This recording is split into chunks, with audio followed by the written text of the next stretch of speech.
ರೈತರ ಹೊಟ್ಟೆಯ ಮೇಲೆ ಹೊಡೆಯಲಿಕ್ಕೆ ಹೋಗ್ತಿರೋ ಅಲ್ಲಿಯವರೆಗೆ ಈ ರಾಜ್ಯದಲ್ಲಿ ದೇವೇಗೌಡನಿಗೆ 93 ವರ್ಷ ಆಗಿರಬಹುದು. ನಾನು ಯಾವ ಕಾರಣದಿಂದ ಬರೆದಿಟ್ಕೊಳ್ಳಿ.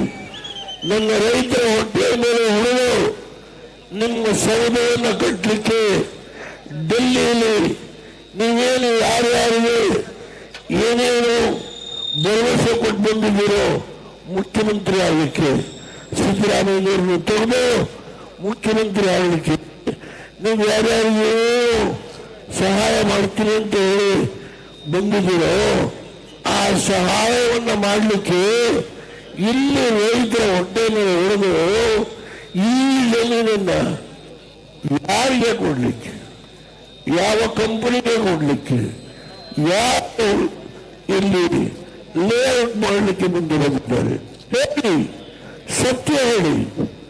ದಯಮಾಡಿ ಕೈ ಮುಗಿದು ಪ್ರಾರ್ಥನೆ ಮಾಡ್ತೇನೆ. ಇವತ್ತು ನೀವು ಹೇಳಿದಿರಿ ಅವರ ಹೇಳಿಕೆಯಲ್ಲಿ